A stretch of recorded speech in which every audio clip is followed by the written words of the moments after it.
Good evening, everyone. Welcome to Road to Cheltenham. And this week, it's Handicap Week. And I know it's possibly the most, if not one of the most popular shows in the entire Road to Cheltenham series. And that is 100% down to my special guest, Matt Toombs. Matt, welcome back. It's great to have you back in the studio. How's it been for you so far this jump season?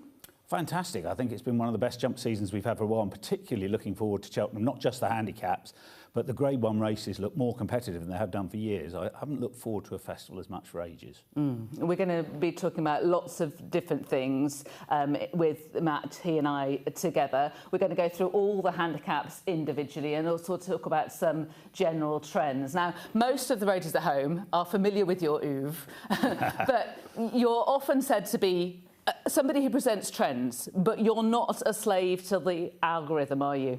No, not at all. And it's more about theories that you start with, and then you research the trends almost to back them up to see whether they're correct. And one of the key things about trends we'll touch on today is that you have to have confidence that the race that you're looking at hasn't changed fundamentally. Yes. Because if it has, the trends can not only be useless, they can actually point you in the wrong direction. So we'll touch on one or two of those today. And you and I have talked about this over a number of years now. And so I'm really interested in the way you change your mind, you go back and reflect, and your thoughts kind of evolve. And we're going to start straight off with some of Matt's maxims for 2026. And what's your process here? Before we actually look at them individually, what's your process? Do you just go back on the basis of the previous festival and just check you're right, or whether you need to change your thinking? Yeah, and also look, I have spreadsheets. Most of them are for all the renewals this century. And so you're looking for patterns of where things are changing. So, for example, if you're thinking about predictability, the plate used to be an absolute lottery. Lots of third, fourth season chasers winning. Now you get a lot of novices running in it. People have worked out that they can take that challenge. Yes. The fences are less stiff, and so they're much more obvious to punters, and it's become a much more predictable race. So I'm always looking for that sort of thing to change. Right, what do I need to discard, and what can I look for that's a new angle? Because a new angle will be something that not many people know about, whereas an angle that's been there for 20 years, plenty of people have caught on to. So that's going to help you get ahead of the game. So let's have a look at 4 maxims that he's put together for 2026. And the first one, and this I think is really good, because I'm often kicking myself, and I know our producer Joe was saying he was the same. When should you put your bet on, particularly with handicaps? Yeah, it's more difficult, isn't it? Because a lot of people discuss whether you want to bet anti-post or post-declaration of the Grade 1 races. Very little chat about that with the handicaps. So I like to have a sort of default structure that I start with in my mind, and it helps me focus my energy on the right races at the right time. So the graphic we got up here, before entries, the race that I really look at is the cross country. Normally the 2 races of November and December, and as we'll see later on, they normally produce the winner. So it is a race where you have a lot of the information early on. The market is quite quiet. People aren't looking at that race, so you've got a good chance of finding some value at that point. I've also put the Potemps final up there. The reason for that is now we're down to 4 qualifiers per race. That's a maximum, theoretically, of 68 horses. In practice, a lot yet less than that. And I keep a spreadsheet as the season goes on with those. And often the winner comes from the Leopardstown qualifier, the Warwick qualifier. And so you can see it building. And if you see a horse that you think is really well in and has been planned out for that race, often, again, the market hasn't caught up with that yet. Then, after the entries are published, the main race I look at is the Ultima. Britain has won every renewal of that since 2006. So whilst you're normally waiting for the Irish horses to get their marks, that's much less important in this race. A lot of the Irish staying handicap chasers are going for the Kinmure, where they have the advantages of the crack qualified riders. And also the Ultima is a reasonably predictable race. 20 of the 25 winners come from the front 5 in the SP market. So often they're quite close to the front of the anti-post market, but at much bigger prices. So it is gettable. I put the National Hunt Chase, we'll touch on this a bit later on, but maybe that's going to be a race Britain would do well in, so the same principle would apply. And then after the weights are published, you're on to the main bulk of the betting. And the races I focus on then are the more predictable ones, like the Jack Richards and the Martin Pipe. If I haven't had a bet yet in the Ultima or the cross country, that as well. And again, it's back to that. The winners are often not too far from the front of the market. You can find them and you can get better value at that point. And then after declarations, I tend to tackle the more unpredictable handicaps like the Grand Annual, the Fred Winter. They're hard enough even then. If you try and look at those at this stage, I often find I use a lot of energy and don't get very far. Yes. And the other point is if you've got an unpredictable handicap where you're getting big priced SP winners, they're often defensively priced anti-post. So they're bigger prices on the day anyway. You're not getting the value early on. So it never works out exactly like that, of course. But I do find it's a good starting point to point me in the right direction at different times over the next few days. And one example from last year, in one of the races that is quite predictable, that you might want to be having a bet at this race, the Jack Richards. Caldwell Potter was about 14, 16 to 1 at this point.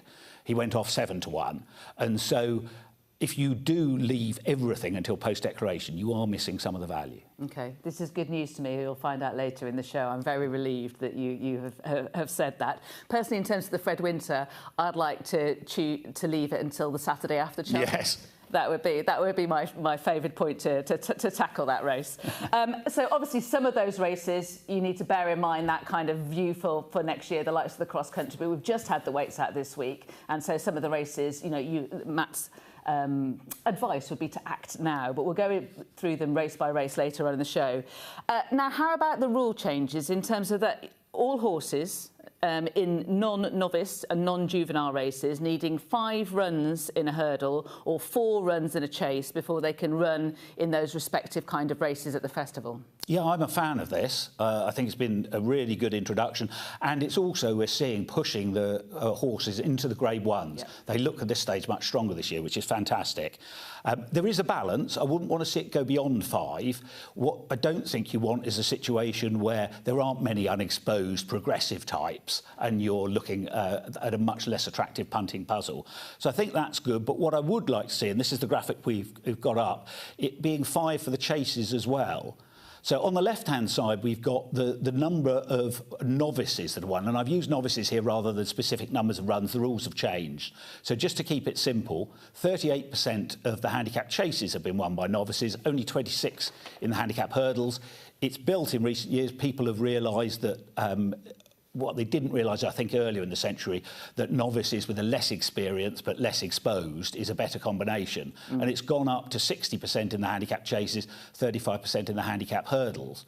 So if you looked at that, you might think, well, actually, it should be at least as many qualifying runs for the handicap chases, and you've been finding out why it isn't. Yeah, well, the theory from Jockey Club Racecourses' perspective is exactly as you say, the feeling that the handicapper would know more about horses that are going novice chasing in particular, or if they're lightly raced chasers, then they would know about horses that are just coming into the hurdle field. And that's the theory. And what you're suggesting there is it's not actually playing out necessarily. No, and I think what's different is that they're more battle-hardened by this point, and therefore that they can get away with less experience over those obstacles because they're more battle-hardened as racehorses. Often, particularly with the horses not coming off the flat so much now, they haven't got that much experience going into handicap hurdles, but handicap chases they've often run in a county or a Coral Cup the previous year.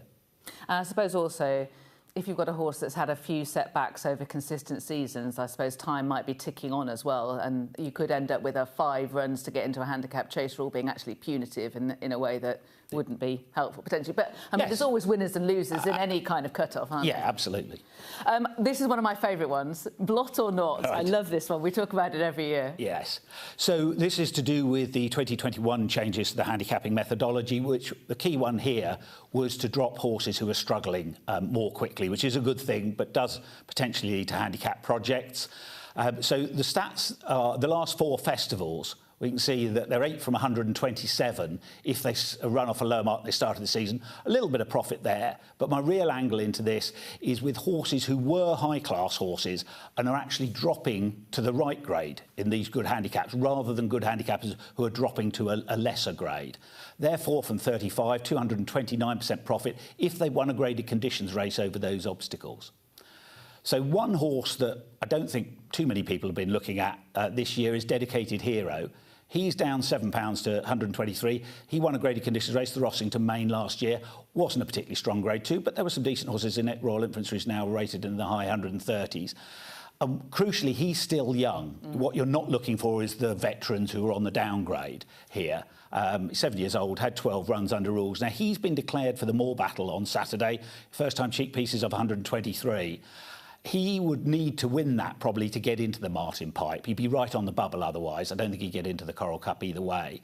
And so from a punting point of view, what's interesting about him, the great thing about non-runner, no bet, is you can have a one-way play. If he doesn't perform in the Moor Battle, he doesn't run, you get your money back. If he wins and races under a penalty, he's going to be a heck of a lot shorter than the 66 to 1 he is now. Yeah, and he did well to win the Rossington Men. He got stuck in a pocket, didn't he, too, and had to work around the entire field of challengers. And Boot Hill is sadly, I mean, he's a superb horse. I mean, I think we're both fond of him. And that's it. I wanted to put him up to almost to give him a last hurrah. I'd love it if he could win a Grand Annual, but he is 11 now. Although he's down £12, I haven't seen enough from him this season to think he can do it. No, sadly not. And so your last one is about seasonal debutants or horses that have had very few runs this season actually making quite an impact. Yeah, and this is a trend that's gathering momentum. I wouldn't have been talking about this a few years ago, to take your point about how you have new trends all the time. This is really particularly focused on Willie Mullins and horses that are seasonal debutantes or arriving off one run. And last year, Jimmy Desoy, who was making his season debut, I didn't fancy him at all. Didn't think about how much he might have improved at home in the near year he'd been off. And then Cargeese, and this is Willie often now with his juveniles, his good ones, he doesn't run them again after Punchestown until they're 5. So they run after one run here. Particularly a keen mare like Cargeese, who didn't run that well on seasonal debut, ends up very well handicapped. And Wadhu as well, a similar profile for Gordon Elliott. So I wanted to highlight the horses who meet that criteria from Willie Mullins' yard this year. Jump Allen hasn't run at all, other than blow out in that up the yard challenge race the other day. He's still got his handicap mark from winning at Sandown at the end of last season. Absurd has only run on the flat, last run in the Melbourne Cup in November. Again, he's got the British racing rating from Plumpton at the end of last season, so there's no extra tax for either of those two. And then 3 at the bottom who've had the one run, Sunny Bill, Kopek Demi and Carbo, a horse I think is really interesting, we'll come to in a minute. So the key thing about this is, particularly if you're of an older vintage who are used to being prejudiced against horses who've had an interrupted preparation, I think that might be changing. Yes, and I suppose it's very interesting there that that's basically all Willie Mullins. There's one Gordon Elliott. These are teams that are big enough to be and high quality enough, particularly Willie Mullins, to be able to position their pawns wherever they want them across the chessboard of the festival. And to have enough good horses to be prepared to take a pull. Yes. Whereas if it was a stable star in a small yard, it's much harder to do that. Absolutely. OK, so a sign of the times, really. Right. So bearing those overarching maxims in mind, we're now going to go through the handicaps race by race. We're going to start with the hurdles and end with the chasers. And you'll also see some snippets of information on screen during the course of the show, which we may or may not go into in greater detail, but I thought they're useful for you. And also useful to you, Josh Stacey will be joining us halfway through the race-by-race look at the handicaps. He's been trying to work out where horses that are doubly, triply, quadruply entered are actually likely to be going. So really useful stuff. He'll be joining us later on. Right, let's go on with the county hurdle. And this kind of picks up where we left off, doesn't it? Yeah, absolutely. So everyone knows Willie Mullins got a fantastic record in the race. Some of those horses, like Samurai and State Man, wouldn't be eligible anymore. So I think these, like Carbo, are his new type of horse for this. He was an eye-catcher in the Limestone Lad on his only run so far this season. He was up against Glenn Kiln, who's obviously from the Limestone Lad team, and he would have been hard fit for that, trained, that was his Gold Cup. And Carbo improved a lot for his seasonal debut last year. Now, he was right at the start of his career then. We can see him here a few lengths off the pace. Glenn Kiln is in the yellow cap at the front. And Carbo travels up really sweetly and then just looks to blow up a little bit. He looked to have lots of improvement in him, has only beaten a length, and that's protected his handicap mark quite nicely. He's up £4 from his Irish mark. That's the average off 150. Whilst Willie is mob-handed here, and he's not his first string in the market at the moment, Mercia is, I'm not convinced she's that well handicapped compared to Cargeese last year, given the relative juvenile form. I think this horse is a potential Grade 1 horse in a handicap. Yeah, he was 11th in the Supreme, wasn't he? And then ran really well, hitting the frame, Aintree and Punchestown. I think the key point there is that the other principals in this race, they dropped away. He was able to make ground against a race-fit horse in Glenkiln. So I tend to agree that that is eye-catching. How about the consequence of the trimming of the field size? What impact has that on the county and the cup coming up? Well, on the county, we can't fill it anyway. We've had 16 and 17 the last 2 years. The reason for that is about 5 years ago, the Moorbattle Hurdle went from a conditions race with an £18,000 first prize. Now it's a handicap with £60,000 first prize. You've got the long-standing Imperial Cup in between. So you've got 3 races in 2 weeks for these horses. There aren't enough of them. So in practical terms, I don't think it'll have much of an impact with the county hurdle. But I don't understand why they've actually done it. Well, I asked Jockey Club Racecourse and they said that there's no specific concern. They said it was a general assessment in conjunction with the BHA and its inspectorate of the most appropriate number of horses for each start and the layout of the race. But it is notable that this was something that JP McManus suggested. Yes. He was saying that he thinks that the festival races should be more like finals, so therefore the horses should have to show their hand and be more physically competitive in the early part of the season in order to get in. And Jockey Club Racecourse did say last March that they were taking on board what he'd said. Yes. I mean, the problem with that is that we don't have enough horses for the races. We don't want to be putting them off by thinking, oh, there are only going to be 18 spots here, I'm not going to be able to get my horse up, I won't actually target the festival. Just one quick stat on that. We had 68 horses balloted out of the 12 handicaps last year. Go back a decade, 72 were balloted out of the Martin Pipe alone. So for me, the issue is trying to get more horses to run and make them as competitive as we can, rather than semi-finals and finals and trying to get horses out. Yeah, and on that point, you don't expect there to be a cut. Every horse that wanted to run in the county for the past 2 seasons has been able to. Yes. Yeah. Let's take a look at the betting. Matt's mentioned that Mercia has been backed. She was 8th in the Fred Winter, but she went on to win the Grade 1 at Aintree last season, and we last saw her racing quite wide in that testing ground at the DRF when 4th. She's got a British mark of 142. And there is Carbo at an interesting-looking 16-1. And backing Willie Mullins in this race? Yeah, he had 4 runners last year. They finished 3 of the first 4 places. So often you look at the quarterly odds 4 places this stage, think, oh, I might get 6 places on the day. But if you're only going to get 16 runners, then you may well not do. And given his record, I would have thought at each way bet this could be a good time to do it. OK. Right, let's move on to the Coral Cup, who's also had its field size trimmed. And we're going to refer to it as the Cup from here on, because obviously it's the artist formerly known as the Coral Cup. Sadly, Coral no longer sponsoring it. So what's your way into the Coral Cup? Well, it's very notable that no first-season hurdler has ever won. What happens, the novices tend to go into the Martin Pipe under the 145 ceiling. But 15 of the 25 winners of this century were second-season hurdlers. It's been a very good race for progressive hurdlers on the up, some of them going into Grade 1 company, later Super Sunday, Whisper, horses like that. And sometimes punters worry that they've shown the hand to the handicapper. And in some handicaps, that is a real worry, less so in this. And so the trend is that horses raised £8 or more since their last hurdles run, 9 from 96, 44% profit. It's slightly soft data on the basis that the Irish horses obviously are getting an increase of about £4 typically. But 5 of those 9 were Irish and 4 of them were £12 or more higher. So I think the theory holds. And Indiva Bleu, who was 3 lengths second to Tutti Quanti in the Jerry Field, and that form looks good now. And he then went on to Aintree and won in good style. And that was one of those races where the low sun came into play, and we're seeing him jumping hurdles now. But once we get into home straight, he doesn't jump any of them. But what he does do is travel really strongly and win very easily, looking like a really progressive horse. Now, he's an 8-year-old. He's only had 7 runs in his life. Clearly been hard to keep sound. But he does look to have come of age this season. He's been kept for this. He's just the sort of progressive type to defy a big hike.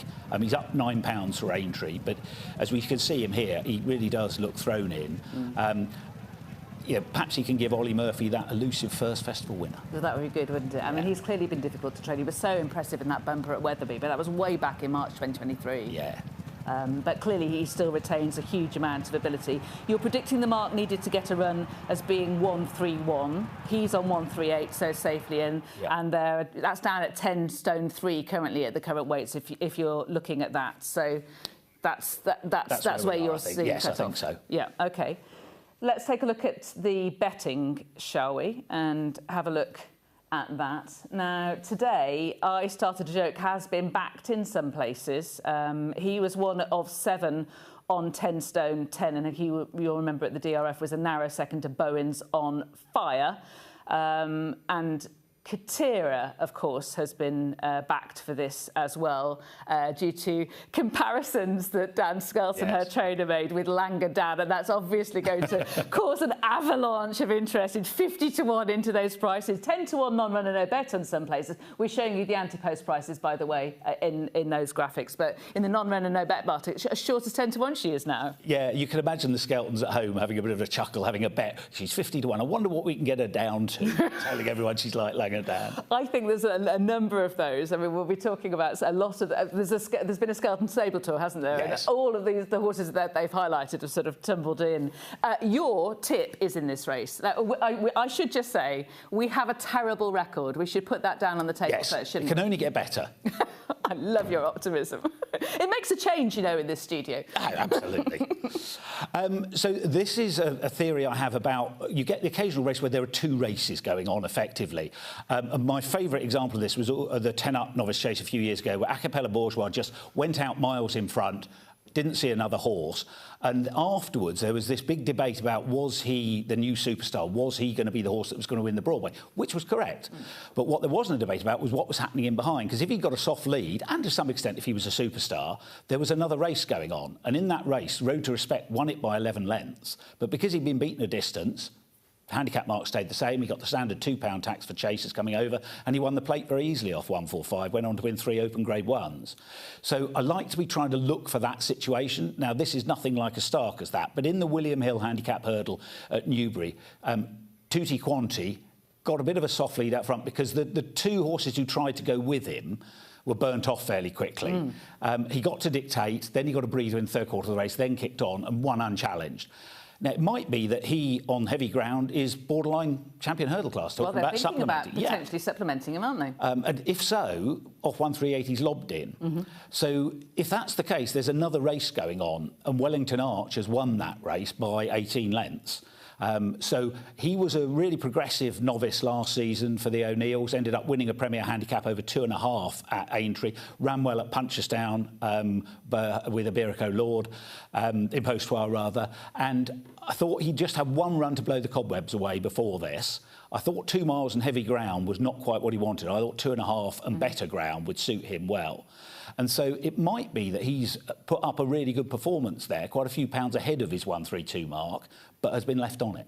I can see how that could be deceptive because the conditions were so testing, lots of horses didn't handle it, it kind of looked quite stark or weird sort of finish the race. I really liked how resolutely he kept on, and I thought the way that he backed off the 3rd last just as Tutti Quanti was getting control of the race, that was kind of the difference between the 2 of them as well, so I like that. Yeah, and also he battled really well at Punchestown. He's got a good attitude, so there's quite a spectrum of possible situations here. He could just be one of a bunch of horses who didn't perform on the day and therefore he's not well handicapped at all, or he could be in a separate race and be really well handicapped. So he might be the sort of horse you back win only at a big price. OK, well, 25 to 1 is a nice price. Yeah, absolutely. OK, so that's Matt's tip. That is Wellington Arch for the Coral Cup. We're moving on to the Fred Winter. I may as well leave the studio at this point because this is the most baffling race of the entire meeting, in my view. Yeah, this could be the case of the blind being led by the partially sighted, I think, because I find this very difficult.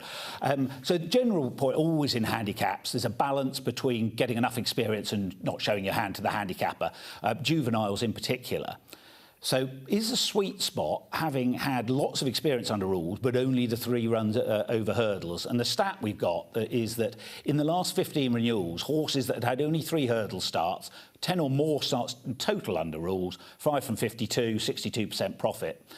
And Ames is an interesting horse here. He was an experienced horse on the flat, good horse, rated off 90, blew the cobwebs away at Lingfield the other day.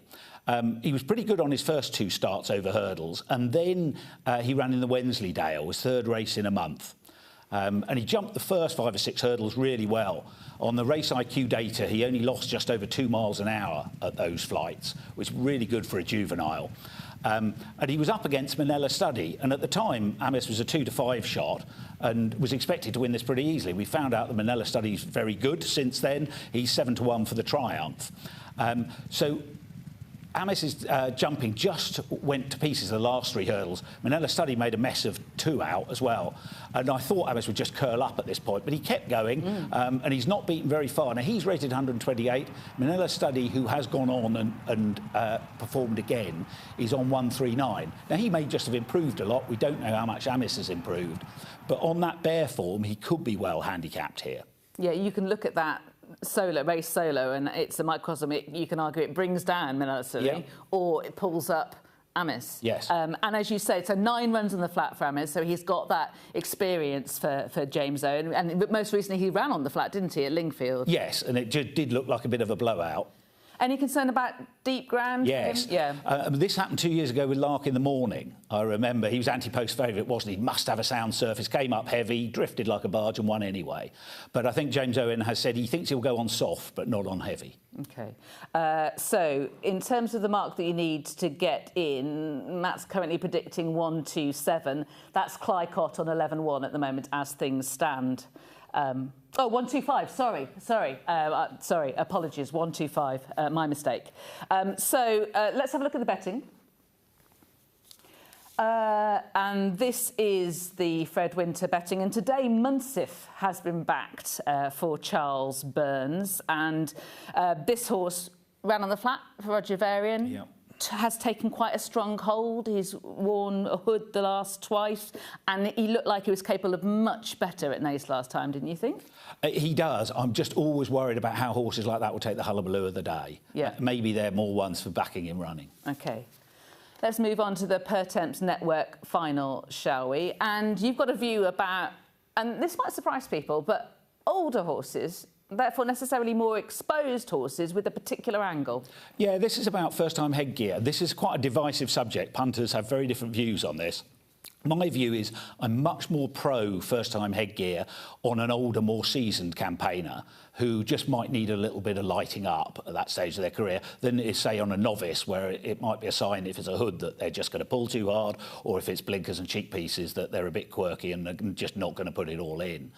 And the qualification system here, you have to run 4 times to go in a qualifier in Britain, 3 times in Ireland, makes it harder for the first season horses to get into this. So you do get a lot of seasoned campaigners in the Pertemps final. You think, therefore, this would be a bit more of an angle in this race than the others.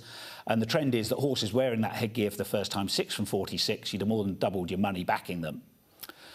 And I like a horse called Manella Sixo here. He ran at Naas. So we clearly don't know which horses are going to be in new headgear, but he was in a second-time visor there. We can see him in the blue colours. And the visor is it just has a sort of slit in that, so it gives them some sideways vision. So I wonder whether Gordon might go full blinkers to get a bit more improvement out of him in the final. But you see him here. Melbourne Shamrock in the Whaley Cohen colours is the winner. Manella Sixo stays on really strongly. Last year they were trying to get him to the Pertemps. He fell at Haydock in the qualifier, couldn't run, had to run in the Martin Pipe. I think he's a thorough stayer that this trip will suit much better. And this race at Naas really showed that he's just coming to the boil at the right time, I think.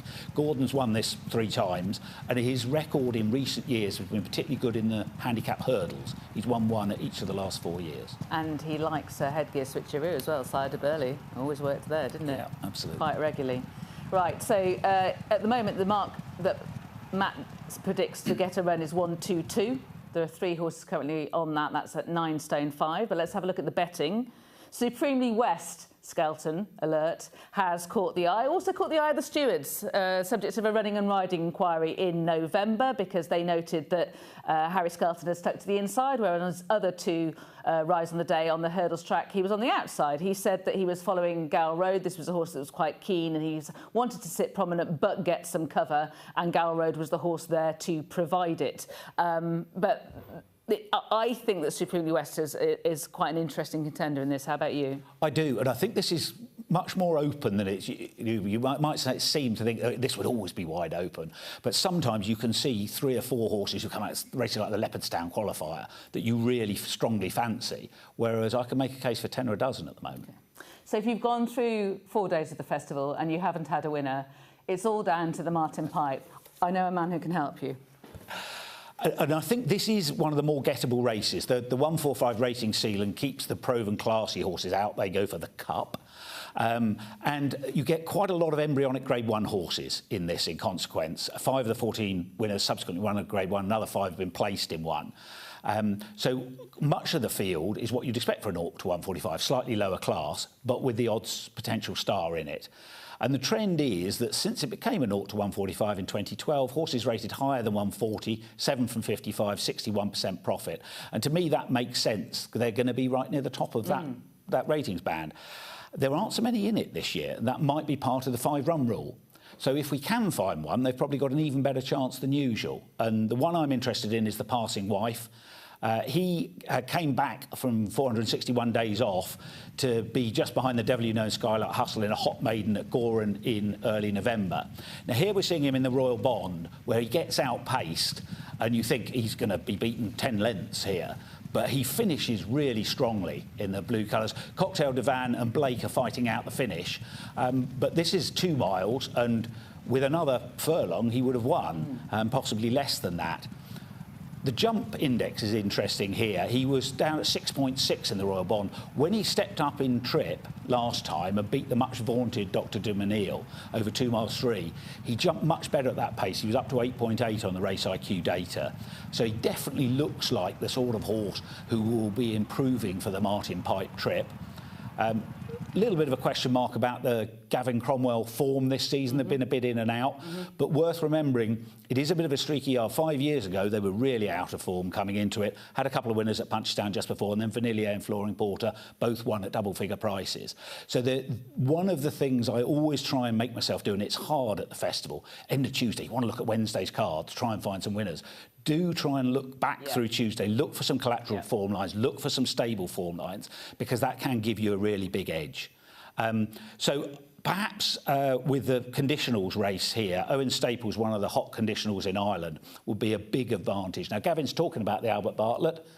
To me, that's a much harder race to win than a Martin Pipe for the Passing Wife, but he'll be well worth respecting wherever he turns up. Yeah, absolutely. I do think that the recent rain is a positive for him as well, because I wonder whether not just the stable form, but the ground, how quick it was at Christmas, might have been a factor of how he ran. Definitely agree he needs to step up in trip. Right, let's have a look at the betting for this. A couple of horses have been particularly backed today. Apedonum, a Skelton horse, tops the betting. But Air of Entitlement, the winner of the Dawn Run last season, she has been backed today. Better run on her return at Fairhouse than last time at Christmas. And Indivar Blur has also been backed. And again, if you... Matt's prediction about what you need to get a run, a mark of 1, 2, 3. That's currently 4 horses on 10-6, which would mean only 3 eliminations and 1 NQ. Right, that is our gallop through the handicap hurdles. We're now going to be joined by Josh. Start with Love Sign Danu, who we're going to watch here winning at Naas in January. Rich is so back. Rich is back. Was he ever away? I didn't think he was away, but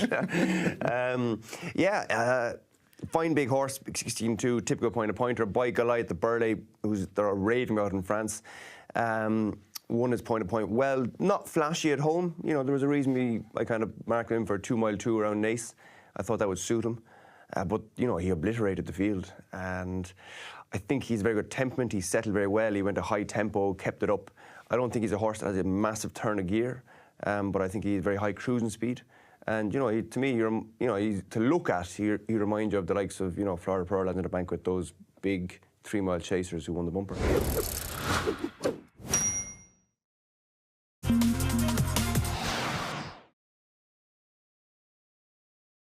Josh has joined us right on cue, and you're going to help settle some, or hopefully, if they're telling you if they're telling you the truth, where certain horses are going to go. Yeah, there's a few horses, isn't there, across all of the handicaps that are doubly entered or possibly triply entered as well, and we're not exactly sure where they're going to go. Interesting, you mentioned Indivar Bleu there, been back today for the Martin Pipe. I spoke to Ollie Murphy about an hour ago, and he's very much going to the Coral Cup, or the Cup, sorry. There's a sea of blue for him. I think Tom Segale put him up in the Racing Post price-wise for the Martin Pipe, but he's not going to run there. He is going to run in the Cup. That's because Ollie's also got Active Authority, who finished second in the race last year, the Martin Pipe. He'll go back there, and Lewis Stones will take the ride. But interestingly, Ollie did say he's not a guarantee to run at the meeting at all. He made a joke about what are the chances of them watering. But he says if it's not genuine good to soft, or worse, he won't run. Okay. I think he's quite keen on soft ground.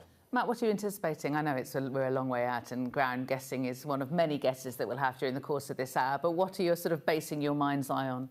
Particularly on the old course where they've watered in the autumn, the water table will be very high. So if you get any material rain in the last 4 or 5 days, you're going to be on soft ground, I think.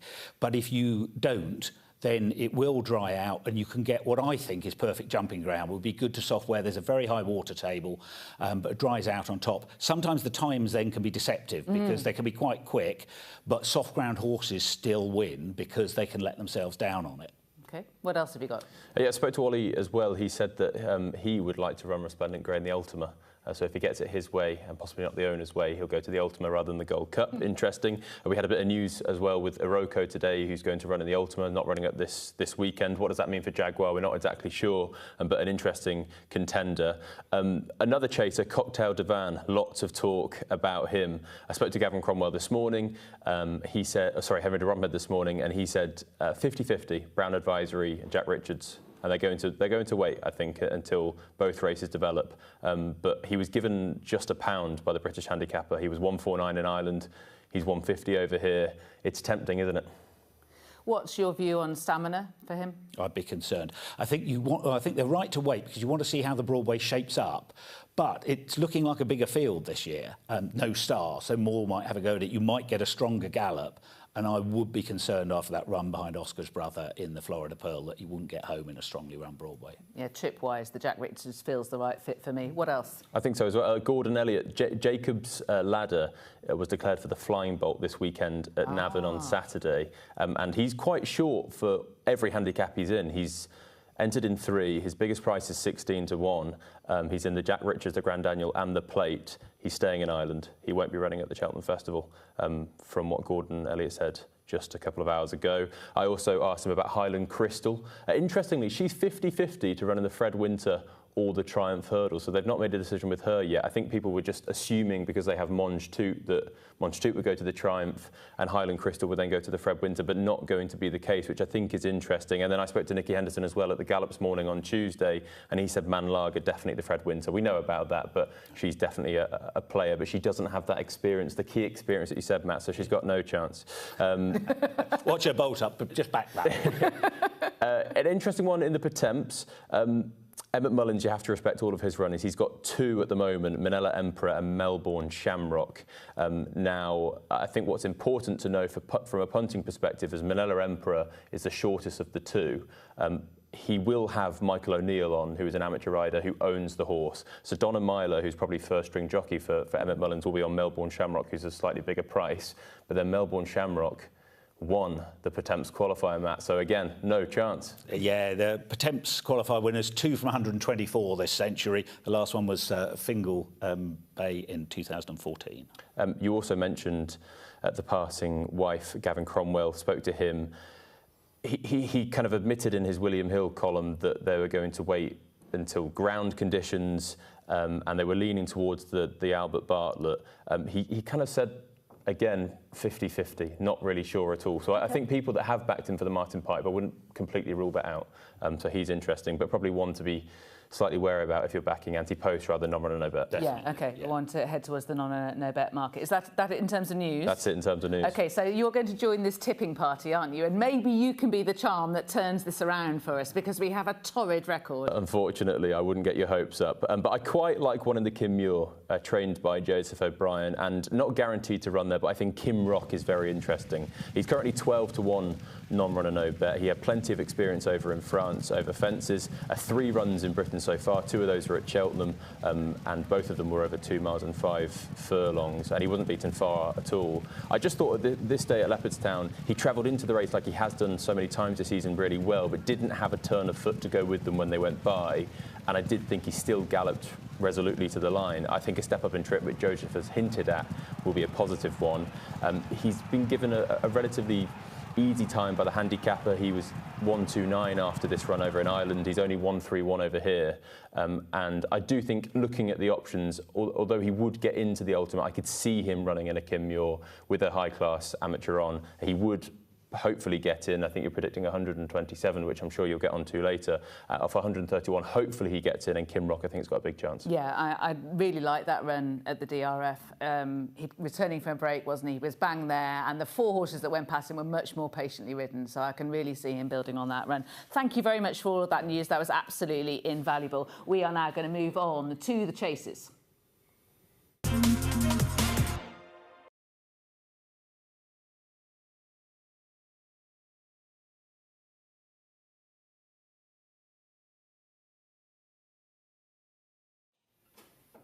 Right, and we're going to start with the Sun Racing Plate. And what's your theory here?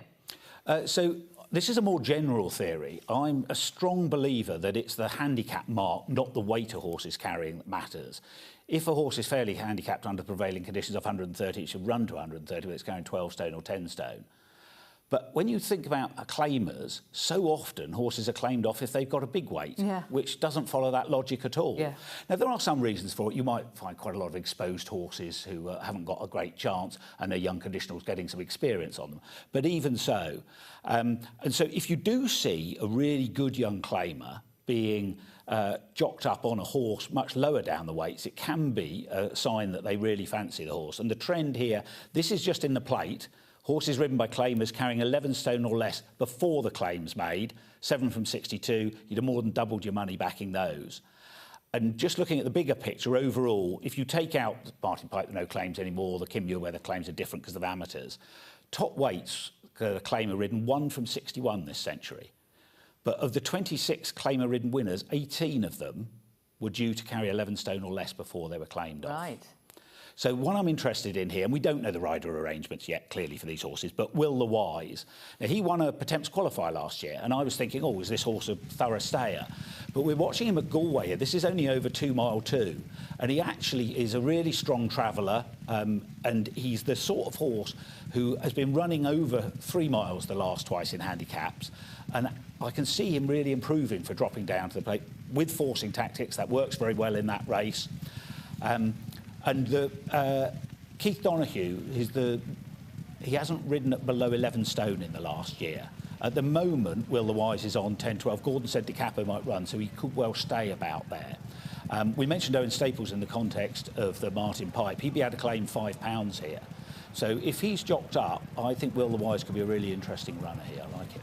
Yeah, I can very much see that. And obviously, Owen Staples has very much caught everyone's eye. Now, Matt expects that every horse that wants a run in the plate will get a run in the plate, no cuts. So let's take a look at the betting. Josh just mentioned that what are the implications of Iroko heading towards the Ultima not Kelso this weekend? What does that mean for Jaguar, also for the stable, and for JP McManus? He's obviously the title holder. Might he run here? Well, he has been back today, and the horse that beat him as well, or outbattled him in some people's view on trials day, Donica, has also caught some attention. So that's the betting at the moment. Madara, who's had a complicated season, but is, I think, well treated on last season's form. He tops the market for the Skeltons.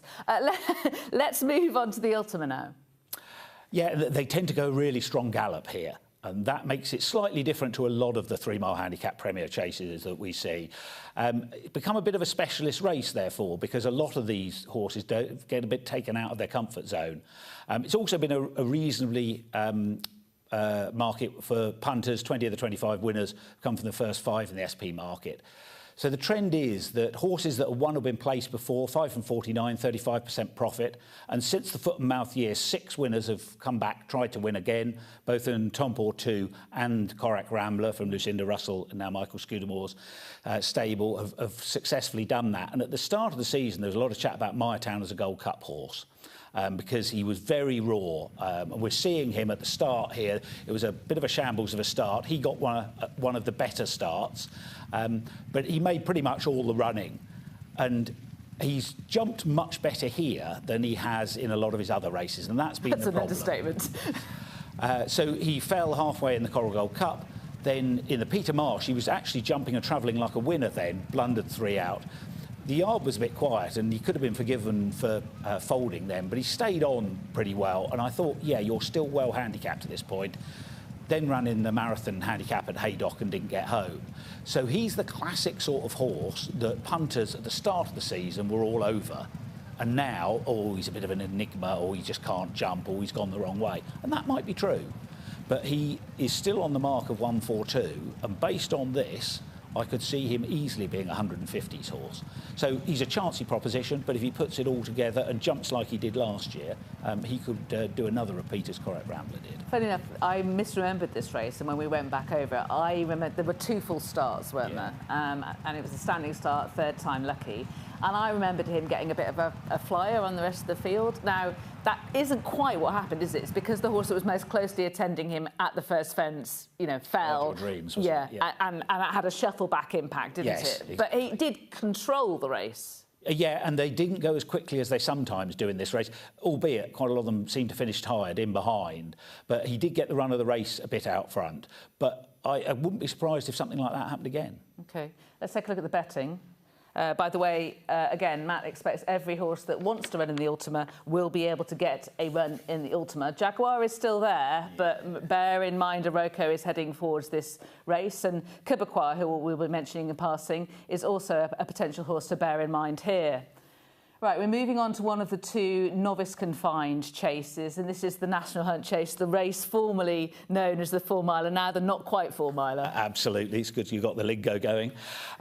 No trends here, obviously, because it's only the second, more a prediction. And this depends a little bit on when the Irish National is run, when Easter is. Last year it was very late and Haiti Clerk had run in both races. But quite a lot of the time it's going to be close, 27 days between the races this year. And I think quite a lot of the best Irish novices might be kept for the Irish Nationals worth more than 4 times as much. Yes. So might this become a race where the British yards do well in?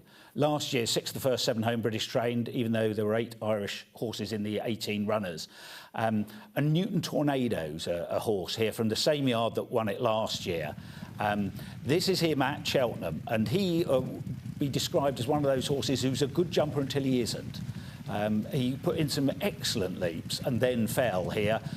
He won well at Bangor next time on heavy ground, looking as if he really liked to step up to this sort of marathon trip. Then made a bad mistake on his next run and was quickly pulled up, and then jumped pretty well and won well at Doncaster. There he is going at Cheltenham, you know, a real blunder. And so, again, he's a little bit of a chancy proposition on that, but going a yard slower at this sort of marathon pace, I think will help him. And we're all saying Nicky Henderson, Willie Mullins, Henry Brown are brilliant at targeting their horses at Cheltenham, and that's absolutely true. But we also want to be looking at the medium-sized yards, which trainers do really well day to day and get more winners, and which of them do really well at Cheltenham. And Rebecca Curtis has trained about 400 winners, but she's had 6 Cheltenham Festival winners already, which is a very high proportion out of that. And she's very good with, as we know, with staying chasers. She's won this race twice. So I don't know who might ride him yet, but she's got a very good record as well on a fancied horse of getting a top jockey. The late great JT McNamara rode T for 3 when it was an amateur riders race. Sean Bowen was on last year. So I'd imagine if Newton Tornado is as fancied as the market suggests, she'll have a top jockey on, and I think he could improve a lot for this step up in trip. Yeah, he's unbeaten in his completed starts. He's won at Bangor and at Doncaster. He's pulled up, having lost his action in between. Let's take a look at the betting. Horses that have been back today include Iceberg Theory for Paul Nolan, also catching attention Brave Fortune and Walking on Air, who finished 11th in last year's Camille. There's been a smattering of interest in those two horses. The predicted cut-off mark is 127. Currently, those are 3 horses on 10.10. Let's move on to the Camille now. Yes, and often punters look at 20-odd runner handicaps and think, well, I don't want to take a short price here. But actually, in the handicap chases, short price horses have done quite well. And the trend is, in the Kim Muir, horses with an SP shorter than 5-1, 4 from 17 this century, small profits of that. Particularly good record recently. They've finished 1-3-2-1-2 in recent years. And the horse I want to talk about here, Jericho de Repenay, obviously. Now, on chase form, he's the worst bet of the week at the prices, I should think. And there we've seen him. He's very slow at some of his obstacles. He's inclined to have a look round. A lot of punters are just assuming the cheap pieces will go back on. They'll work the Oracle like they did in the Potemkin at Punchestown last year. This is the Kim Muir. This is hard work. This is run over pretty much the Gold Cup trip. And so it's very tempting to think that certain types of horses with certain connections are just plot horses. Sometimes good horses like him just don't take to fences. And I would be definitely would be worried about him in this. In the race IQ data, he's lost between 11 and 12 lengths on the winner every race he's run in. He's been last or next to last on the jump every race he's run in.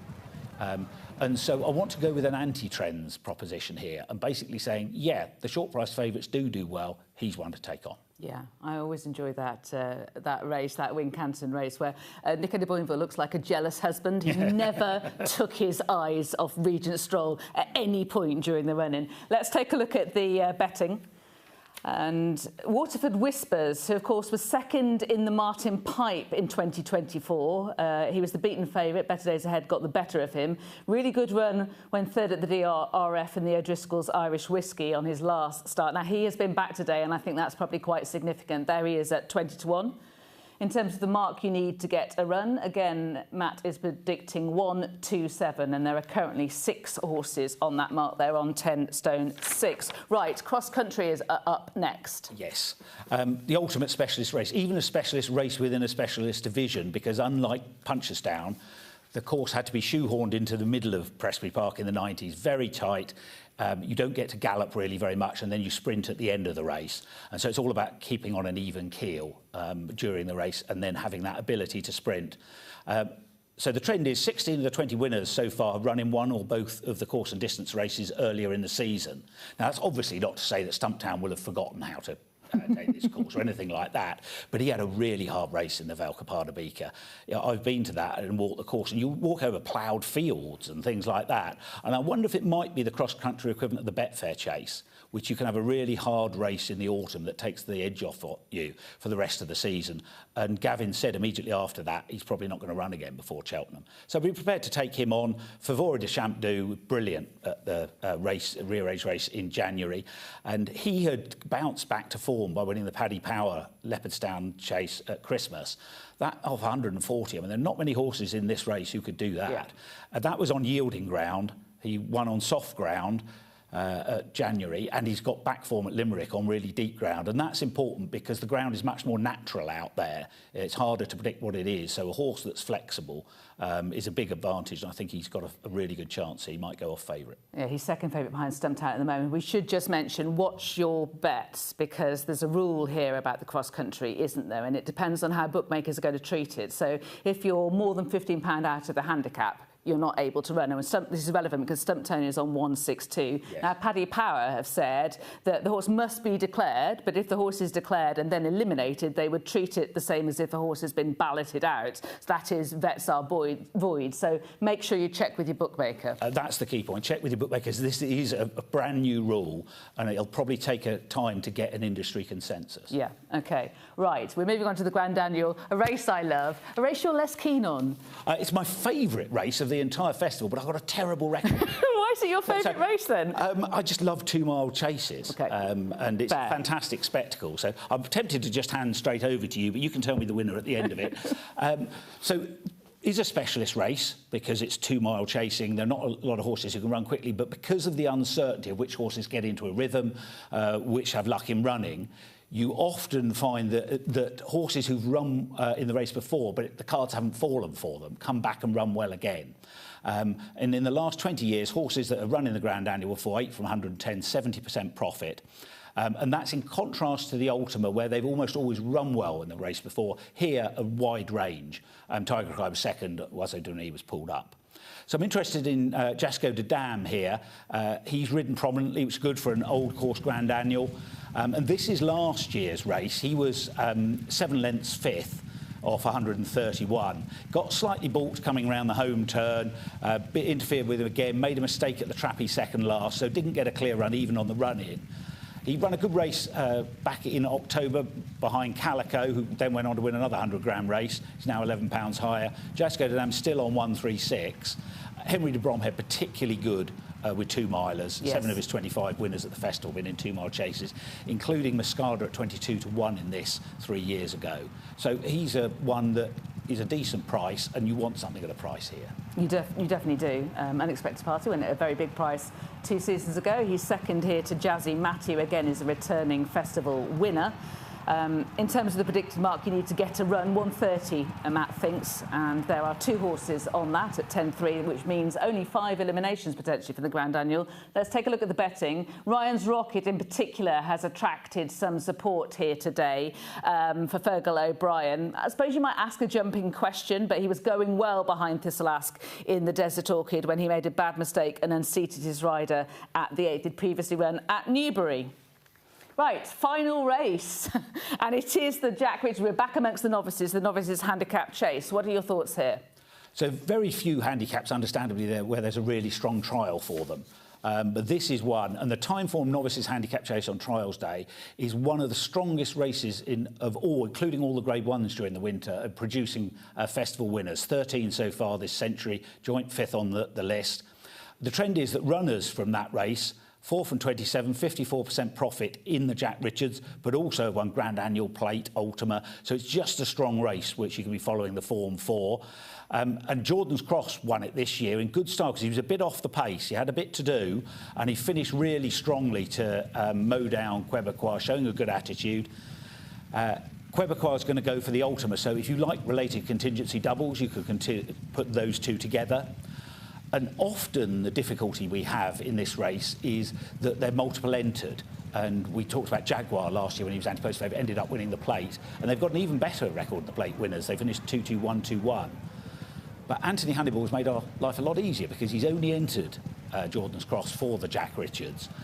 He's still looking for a first festival winner, and this has been quite a heartwarming race in the sense that 6 of the 17 renewals so far have given the stable a first festival winner. It hasn't been dominated by the big stables, so it can be a bit of a race for momentum punters, as we talked about earlier. And if you like Jordan's Cross, I wouldn't put you off backing him. Yeah. I'm backing against him, but I do fear him. He did really well to run down Quebecois there. The one horse you don't want running you down as you're going clear at the last is Jordan's Cross, because he did that at Doncaster. He probably would have been unbeaten bar for falling in November at Cheltenham as well. But I have gone for a different horse. First of all, I should mention you need a mark of 132, Matt reckons, to get in. There are 3 horses currently on that at 10.5. Let's look at the betting.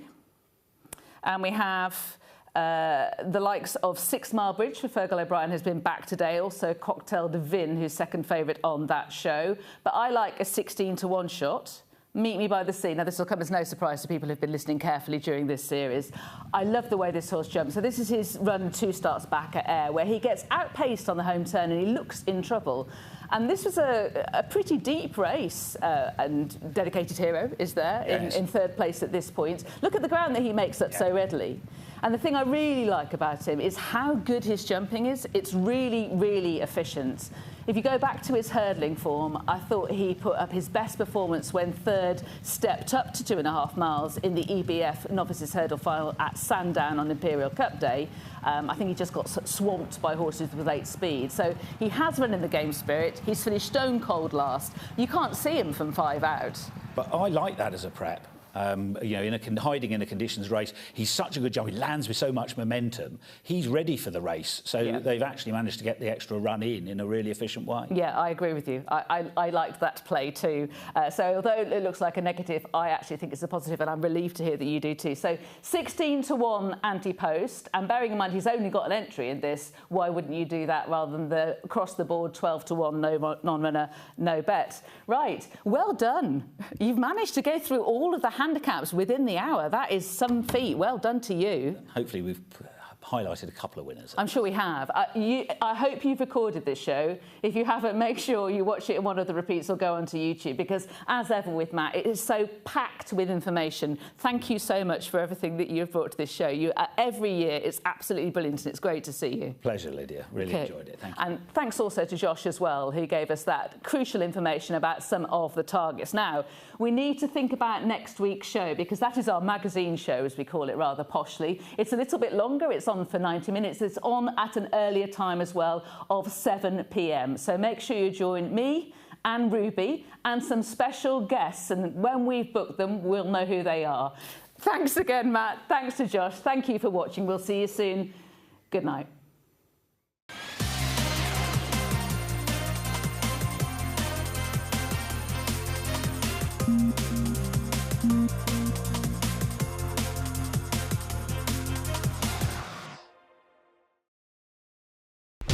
Watch live racing now on racingtv.com.